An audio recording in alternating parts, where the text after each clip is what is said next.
बच्चों नमस्कार, स्वागत है आप सभी का आपके अपने गुरुकुल एकेडमी छतरपुर के ऑनलाइन प्लेटफॉर्म पर। जैसा कि हम class 10th English medium mathematics को चैप्टर वाइज और क्वेश्चन वाइज सॉल्व करते जा रहे हैं, तो हमने लास्ट वीडियो में क्वेश्चन नंबर 3 को सॉल्व कर लिया था। इसके पहले भी हम क्वेश्चन नंबर 1 और क्वेश्चन नंबर 2 और क्वेश्चन नंबर 3 को सॉल्व कर चुके हैं। आज की इस वीडियो में हम क्वेश्चन नंबर सॉल्व करने वाले हैं क्वेश्चन नंबर 4 और क्वेश्चन नंबर 5। क्वेश्चन नंबर 4 कह रहा है कि गिवन दैट, यानी हमें दिया गया है, क्या दिया गया है, HCF ऑफ 306 एंड 657 का HCF दिया गया है 9। उसके बाद हमें फाइंड करके बताना फाइंड LCM ऑफ 306 एंड 657, यानी 306 और 657 का HCF दिया गया है हमें 9, और हमें दोनों संख्याओं का LCM निकालना है। तो हम दोनों का संख्याओं का LCM निकाल के बताते हैं आपको। जैसे सबसे पहले हम यहाँ लिखेंगे सॉल्व, और फिर सॉल्व में लिख देंगे हमें गिवन में हमें दिया गया है HCF ऑफ 306 एंड 657, इसका HCF दिया गया हमें 9। तो LCM निकालने के पास हमारे पास दो तरीके हैं। या तो हम इसके प्राइम फैक्टराइजेशन मेथड से निकाल दें और सीधे सीधे LCM निकाल दें, लेकिन हमें इसके प्राइम फैक्टराइजेशन करने में बहुत बड़ा नंबर मिल सकते हैं, बहुत ज्यादा फैक्टर मिल सकते हैं। तो हमारे पास एक दूसरा फॉर्मूला दिया गया है, जैसे कि हम यहाँ लिखते हैं वी नो दैट, हम जानते हैं। हमारे पास एक छोटा सा फॉर्मूला है, वो फॉर्मूला है LCM multiply HCF equals to product of two numbers. एक हमारे पास एक छोटा सा फॉर्मूला है। अगर हमें LCM निकालना हो या फिर HCF निकालना हो, अगर हमें इन दो चीज में से कोई एक चीज दी गई है तो दूसरी चीज हम निकाल सकते हैं। जैसे हमें HCF दिया गया और LCM हमें निकालना है। अगर हमें LCM निकालना है तो LCM के प्लेस पे हम लिख देंगे LCM। HCF दिया गया हमारे पास 9, तो HCF के प्लेस पे हमने लिख दिया 9। और प्रोडक्ट ऑफ टू नंबर, यानी दोनों नंबर्स की मल्टीप्लाई। पहला नंबर दिया गया हमारे पास 306 और सेकंड नंबर दिया गया हमारे पास 657। ठीक है, 9 मल्टीप्लाई में इक्वल किस तरफ आएगा, तो डिवाइड में पहुंच जाएगा। तो इस तरफ बचेगा ओनली LCM बराबर 306 और मल्टीप्लाई 657। 9 मल्टीप्लाई में था, इक्वल किस तरफ आया, तो डिवाइड में। 9 से हम चाहे 306 को कैंसिल कर दें, या फिर 9 से चाहे तो 657 को कैंसिल कर दें। 306 को हम 9 से कैंसिल करेंगे, 9 से करेंगे 1 बार, 9 से जाएगा ये 3 बार, 9 3 या 27, यहाँ बचा होगा 3, यहाँ हो गया होगा 37, तो 9 4 जा नहीं 37 नहीं 36 हो गया होगा, तो 9 4 जा 36। तो हमारे पास यहाँ बचा होगा LCM इक्वल्स टू 34 मल्टीप्लाई 657। जब आप 34 की मल्टीप्लाई 657 में कराएंगे तो आपके पास निकल के आएगा LCM equals to 22 33 and 8।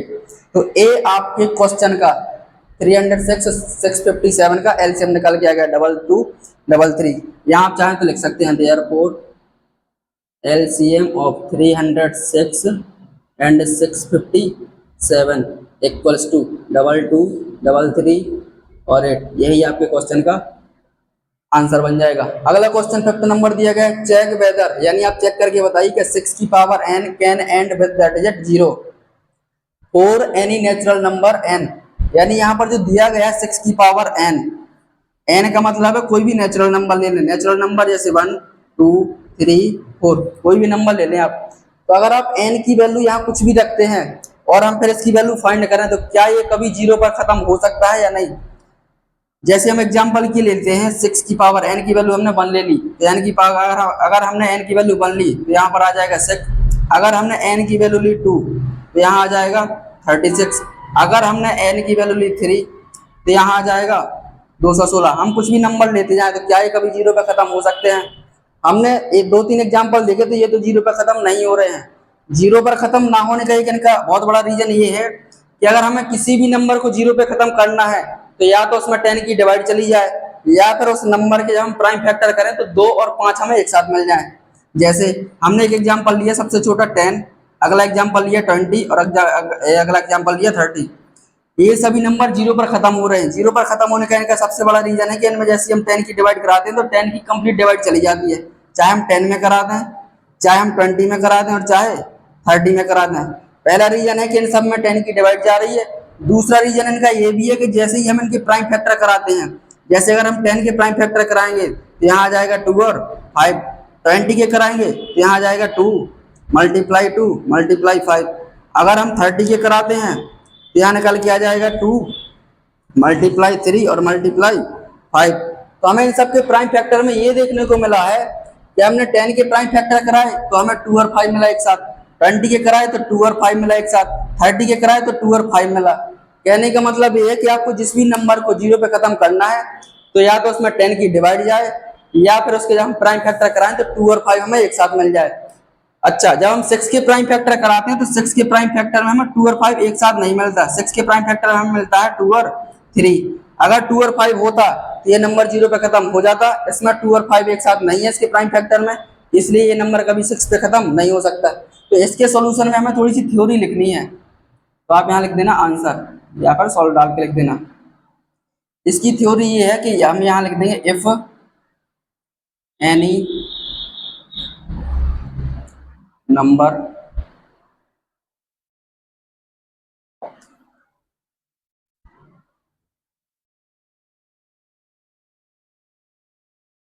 And with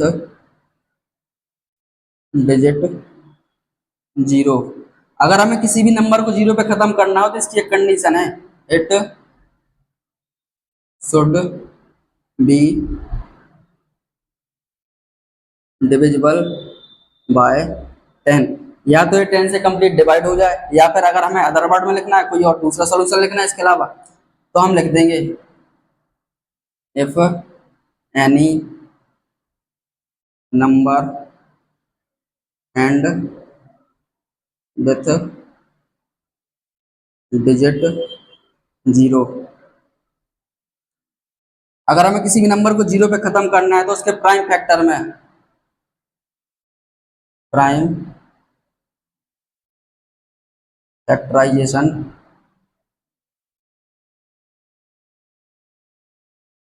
should be present 2 and 5 together. अगर हमें किसी भी नंबर को जीरो पे खत्म करना है तो उसके प्राइम फैक्टर में कम से कम 2 और 5 एक साथ होना चाहिए। 6 में तो ऐसा कुछ भी नहीं दिखाई दे रहा, तो हम सीधा लिख देंगे 6 की power n can not end with digit zero. ये जीरो पे खत्म नहीं हो सकता है, क्यों? Because 2 and 5। कहने का मतलब है 2 और multiply 5। 2 and 5 is not present together in the prime factorization of 6 की पावर n। आपके क्वेश्चन का मेन सॉल्यूशन तो यहाँ लिखा है, यहाँ आपने रीजन बता दिया कि अगर किसी भी नंबर को जीरो पे खत्म करना है तो उसमें 10 की डिवाइड जानी चाहिए या फिर उसके प्राइम फैक्टर में 2 और 5 एक साथ उपस्थित होने चाहिए। 6 की power n can not and with digit zero. 6 की पावर n कभी जीरो पे खत्म नहीं हो सकता है क्योंकि इसके प्राइम फैक्टर में 2 और 5 एक साथ मौजूद नहीं है। इसके बाद हम अगली वीडियो में देखेंगे क्वेश्चन नंबर 6 और क्वेश्चन नंबर 7। उसके बाद आपकी एक्सरसाइज 1.1 खत्म हो जाएगी। उसके बाद हम धीरे धीरे चलते जाएंगे, पूरा सिलेबस कंप्लीट करेंगे। तो आप हमारी संस्था गुरुकुल एकेडमी छतरपुर से जुड़ सकते हैं। अगर किसी भी सवाल में डाउट है तो आप कमेंट के माध्यम से हमें साझा कर सकते हैं। और धन्यवाद।